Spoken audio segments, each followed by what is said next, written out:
Mis buenos hermanos y mis buenas hermanas, que el Señor les bendiga. Es mi placer en esta hora el presentar esta introducción a la epístola a los Hebreos, ofreciendo algunas pautas para su lectura. La epístola a los Hebreos es uno de los documentos más difíciles de interpretar de todo el Nuevo Testamento. Tiene una historia de interpretación muy interesante. La carta históricamente ha sido identificada como la epístola del apóstol Pablo a los Hebreos y mucha gente todavía piensa que Pablo fue el que la escribió. Sin embargo, entendemos que esta inscripción no es exacta. ¿Por qué? En primer lugar, porque Hebreos no es una epístola, más bien es un sermón. Si usted va al capítulo 13, versículo 22, ahí se define como una palabra de exhortación. Y esto lo que quiere decir es precisamente que es un sermón. Cuando usted compara la forma como Hebreos comienza y la forma como comienzan otras cartas, usted se da cuenta que no es igual. La mayor parte de las cartas comienzan diciendo, por ejemplo, si le escribió Pablo, Pablo, siervo del Señor Jesucristo, a la iglesia que está en tal lugar, gracia y paz. Usted no encuentra ese tipo de introducción en Hebreos, sino que empieza a hablar directamente del argumento. Dios, habiendo hablado de muchas maneras y por muchos medios en los tiempos antiguos, por medio de los profetas, ahora nos ha hablado por medio del Hijo. Por lo tanto, lo que se entiende es que Hebreos es un sermón que después se transmitió en forma de carta. Algo que es importante es que el autor de Hebreos es anónimo, no sabemos quién lo escribió, no sabemos quién escribió este documento. Han habido toda una serie de teorías que usted podría ver si quiere en mi comentario a la epístola a los Hebreos. Y se ha dicho que mucha gente le escribió. Hay gente que han sugerido que fue Apolos, hay gente que ha sugerido que esto fue un documento de la comunidad esenia de Qumran. Hay algunas personas que han dicho que hasta fue Priscila la que le escribió. Sin embargo, la realidad es que el documento no nos dice quién lo escribió, el documento es anónimo. Y el título a los Hebreos, bueno, es el nombre histórico que se le ha dado a la carta, porque la carta habla de asuntos relacionados al judaísmo. Pero lo que entendemos es que la carta fue enviada a una iglesia de trasfondo gentil. O sea, una iglesia donde la mayor parte de la gente que estaban en esa congregación no provenían del judaísmo. En términos literarios, Hebreos es el documento de la Biblia que contiene el argumento sostenido más largo del Nuevo Testamento. Y esto lo hace bien difícil de entender. ¿Qué quiere decir un argumento sostenido? Que Hebreos tiene el mismo tema desde el capítulo 1 hasta el capítulo 13. Eso es lo que queremos decir. Por lo tanto, si usted no entiende el 1, no va a entender el 2. Si entiende el 2, el 3, el 4, pero no entiende el 5, no va a entender el 6. Porque el argumento es escalonado y es progresivo. Es como si usted estuviera subiendo una escalera. Si usted se salta un peldaño, se puede caer. En términos de método, como no podemos identificar al autor de la comunidad, no sabemos a quién fue dirigido este sermón, pues vamos a acercarnos al texto más de manera literaria que de manera histórica. Vamos a ver lo que el texto nos dice sobre su ocasión, su propósito y la situación de la iglesia que le recibió. En términos literarios, la epístola a los Hebreos se divide en 5 secciones. Y cada sección comienza con una breve introducción y termina con una conclusión en forma de carta. Cada sección trata 2 temas. En 4 secciones hay un texto que sirve de puente entre un tema y el otro. Y así podemos apreciar que Hebreos se caracteriza por seguir un tipo de estructura quiástica o concéntrica. O sea, que las ideas que se repiten al principio se repiten al final. Yo sé que lo que yo acabo de decirle y lo que usted está leyendo es difícil de entender. Así que vamos a ver si es más fácil comprenderlo cuando vemos una sugerencia o una teoría sobre la estructura de la carta. La apertura está en el capítulo 1, los versículos del 1 al 4.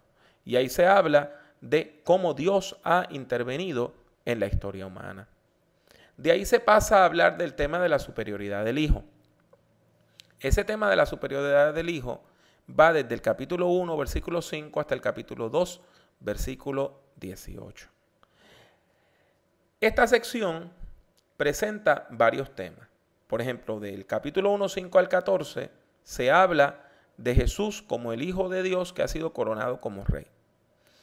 En el capítulo 2, versículos del 5 al 18, se habla de que Dios ha tenido solidaridad con la humanidad. Dios se ha identificado con la humanidad por medio de la pasión de Jesucristo. Y lo que une esas dos porciones como puente es una pequeña exhortación, capítulo 2, versículos del 1 al 4. ¿Lo vieron ahora? O sea que hay un texto teórico, una pequeña exhortación y otro texto teórico, ¿verdad? Cuando digo teórico es que habla de teología. De ahí pasamos a la segunda parte, que va desde el capítulo 3 hasta el capítulo 5, versículo 10. Y el tema central de esta parte es que Jesucristo es nuestro sumo sacerdote. Y de hecho, ese es el tema central de toda la epístola. El sumo sacerdocio de Jesús, de acuerdo a la orden de Melquisedec.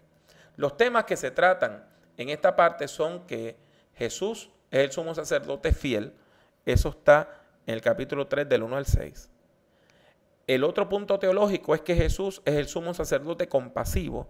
Eso está del 4.15 al 5.10. Y la exhortación que está en el medio está del 3.7 al 4.14 y es una advertencia contra la incredulidad. El texto nos está diciendo que no seamos incrédulos, como fueron algunos de los israelitas que cuando cruzaron el desierto no creyeron que se podía llegar al otro lado y fallecieron trágicamente en el camino.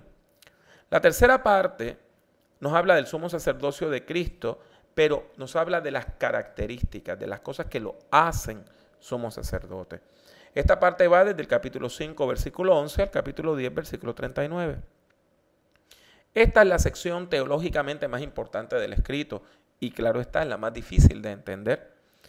Comienza con una breve advertencia en contra de la pereza, de que hay personas que están en un momento de pereza espiritual. Y esto más bien se refiere a que son personas que tienen miedo a la persecución, tienen miedo a ser perseguidos por el Estado y se han enfriado en la fe. Eso va del 5.11 al 6.20. Entonces de ahí pasamos a varios argumentos teológicos que están en el 7 del 1 al 28, donde se habla de Jesús como sumo sacerdote según el orden de Melquisedec. Se habla de la eficacia del sacrificio de Jesucristo del 1 al 18. Y en el centro, los capítulos 8 o 9 forman un puente donde también se habla de puntos teológicos. Y es precisamente esos dos capítulos, el 8 y el 9, que forman el centro teológico de todo este escrito. Ahí es que se presenta y se explica que Jesús es el sumo sacerdote perfecto. El sumo sacerdote perfecto. Y volvemos a hablar de Melquisedec. ¿Quién era Melquisedec? Cuando usted va al libro de Génesis, encuentra que en un momento Abraham se encuentra con un sacerdote llamado Melquisedec, rey de la paz. Y entonces, este sacerdote recibe las ofrendas de Abraham. No se habla en ningún momento de que él sea un sumo sacerdote, pero sí es una figura sacerdotal. No se dice de dónde viene, no se dice a dónde va, no se dice dónde nació, no se dice dónde murió. Y entonces, usando interpretación alegórica, los autores del Nuevo Testamento entienden que Jesús es sumo sacerdote no en la tradición levítica, porque Jesús no era levita, sino en la tradición de Melquisedec. Todo eso se explica en esta sección central de la carta. Y claro está, esta parte termina con una exhortación que va en el capítulo 10, del versículo 19 al 39. Es una exhortación central. Es importantísimo que usted la lea, porque si usted no entiende ese texto, no entiende la situación de la carta. Si lo lee, va a ver claramente cuáles eran los problemas que enfrentaba la iglesia en ese momento. El tema de la perseverancia está en los capítulos 11 hasta el 12, versículo 13. Y ahí tenemos dos partes. Una, en el 11 del 1 al 40, se habla de los héroes de la fe y se dan ejemplos de gran fe. Y eso viene a concluir en el capítulo 12, versículo 1, donde se presenta a Jesús como el más grande ejemplo de fe.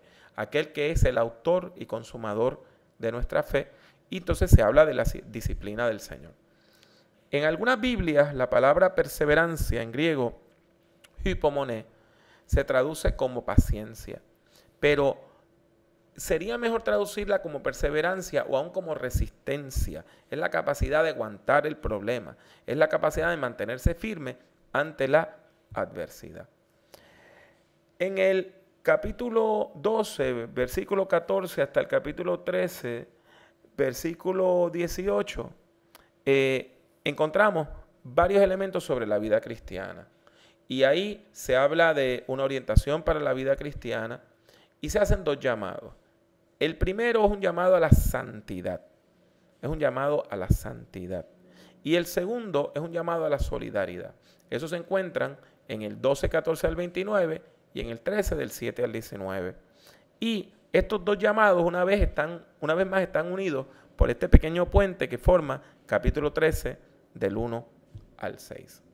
La carta termina con una breve conclusión donde tiene para mí la doxología más hermosa que hay en el Nuevo Testamento, 13 del 20 al 21, y la despedida, versículos 22 al 25. En este punto debemos notar que cada sección termina con un breve anuncio que le va presentando el tema de la siguiente sección. Así, el versículo 1.4 anuncia el tema de la superioridad del Hijo. 2 del 17 al 18 se anuncia el tema de Jesús como sumo sacerdote fiel y compasivo. 5 del 9 al 10 se anuncia el tema de que Jesús es el sumo sacerdote perfecto según el orden de Melquisedec. Y el 12-13 anuncia el tema de la vida cristiana y el camino de la fe. ¿Qué era lo que estaba pasando en esta iglesia que recibió la carta a los hebreos? Es evidente que estaban pasando por una situación de angustia.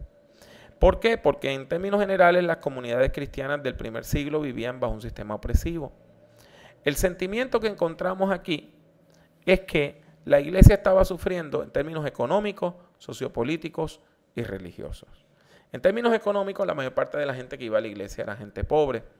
En términos sociopolíticos, la mayor parte de la gente no eran ciudadanos, sino esclavos y extranjeros residentes que no tenían los mismos derechos. Y finalmente, en términos religiosos, encontramos que los cristianos eran considerados ateos porque no participaban del culto oficial al emperador, y el cristianismo no era considerado como una religión, sino era considerado como una superstición. Esta situación tan angustiosa la vemos en tres pasajes. En la exhortación a la perseverancia del capítulo 10, versículos 32 al 39, se habla de que los creyentes sostuvieron un gran combate. Eso está en el 32b, capítulo 10, versículo 32. Y estas pruebas tenían tres formas principales. Eran ser expuestos a ultrajes y a cárcel, solidaridad con aquellos que estaban siendo perseguidos y echados en la cárcel, y personas que estaban siendo despojadas de sus bienes. ¿Qué es lo que estaba ocurriendo? Bueno, que personas de la comunidad estaban acusando a líderes cristianos de ser cristianos. Y como parte de ese proceso eran insultados públicamente, eran llevados a las cortes, eran condenados a cárcel, y la persona que les había acusado podía pedir posesiones de esa persona acusada a manera de botín. Tenemos entonces que el segundo pasaje es aquel que habla del ejemplo de Cristo, de los sufrimientos de Cristo y de la pedagogía de Dios, de cómo Dios nos enseña por medio del sufrimiento. Podemos decir entonces que Jesús es el modelo del mártir, es el modelo del testigo, y su pasión, su sufrimiento, es una prueba tanto física como espiritual de la fidelidad que él tenía hacia Dios. Aquí se dice que los creyentes no hemos resistido aún hasta la sangre. O sea, que la comunidad de los hebreos estaban siendo perseguidos, echados a la cárcel, pero todavía no los estaban asesinando, no los estaban condenando a muerte. O sea, que la persecución era fuerte, pero no era una persecución abierta. De todos modos, la pedagogía divina tiene la función de dar consuelo, de dar esperanza a todas aquellas personas que han venido a ser compañeros y compañeras en el sufrimiento por la causa de Cristo. Y los consejos finales se menciona que hay personas presas y maltratadas, ¿verdad? Dice, acordaos de los presos. Y según lo que se entiende, aquí los presos son gente de la iglesia, líderes de la iglesia que han sido encarcelados por su fe. La situación opresiva que vivía la iglesia le lleva a una situación de estancamiento, de inacción. Están paralizados por el miedo. Y eso lo podemos ver una vez más en 3 pasajes. Vemos en el capítulo 5, 11 al 6, 3, que se describe una iglesia que no ha crecido en su conocimiento de la doctrina, no ha crecido en su vida cristiana. En el 10:25 se habla de la falta de compromiso, de que hay muchos hermanos que han dejado de asistir a las reuniones precisamente por miedo a el gobierno, que los arresten o que le hagan pasar los mismos problemas que estaban enfrentando el resto de los líderes de la iglesia. Y entonces tenemos el peligro de la apostasía. Apostasía quiere decir la negación de la fe. Capítulo 2, 14, 6, 4 al 9, 10, 26 al 31, 12, 25 al 29, el texto nos dice que no se puede negar a Cristo. O sea, que había gente que lo estaban negando. En términos de las estrategias teológicas y pastorales, podemos decir que Hebreos ofrece una respuesta teológica a el problema de vivir en un contexto opresivo, en un sistema angustiante. O sea, Hebreos responde a la pregunta de cómo podemos vivir como cristianos en una sociedad atea o pagana. Y la respuesta que da Hebreos tiene 2 vertientes. Por un lado habla de Cristo y por otro lado habla de la iglesia. Sobre Cristo nos plantea una cristología de solidaridad. Jesucristo no era un fantasma, no era un Dios que vino a hacer creerle a la gente que Él era de alguna manera uno de ellos, sino que Jesucristo era verdaderamente humano. En Cristo está la plenitud de Dios. Por lo tanto, lo que nosotros entendemos es que la obra de Cristo expresa la solidaridad de Dios para con la humanidad. Y esta obra salvífica lleva a la comunidad a vivir en santidad y a practicar la solidaridad, el apoyo mutuo, el amor mutuo. El motivo principal de esta reflexión sobre Cristo es el tema del sumo sacerdocio de Cristo. Y con esta estrategia se busca que la iglesia entienda que la iglesia es el nuevo Israel. Se busca que la iglesia entienda que Dios ha creado una nueva realidad en la cual ahora las personas no judías pueden formar parte del pacto con Dios. Y este nuevo entendimiento de la vida de fe nos lleva a vivir en comunidad.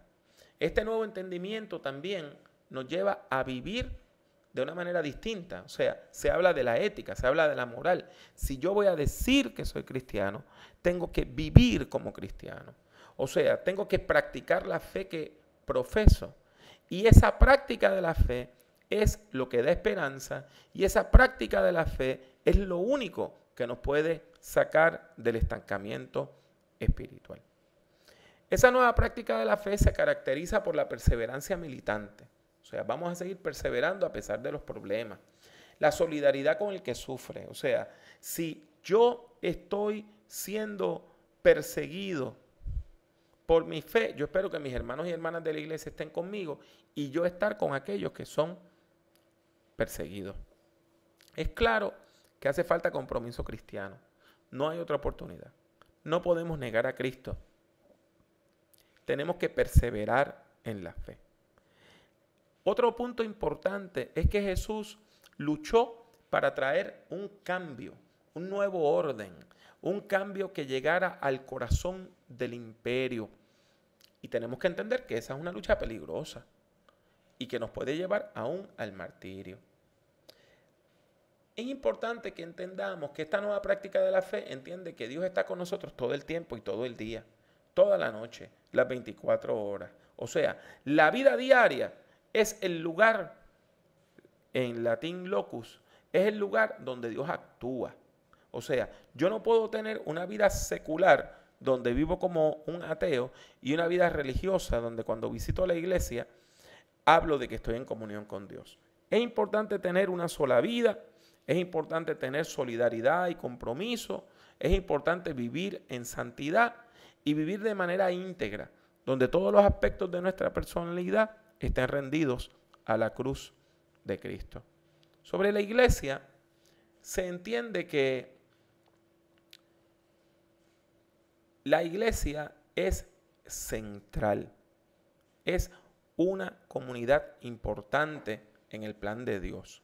Y la iglesia se compara con el antiguo Israel.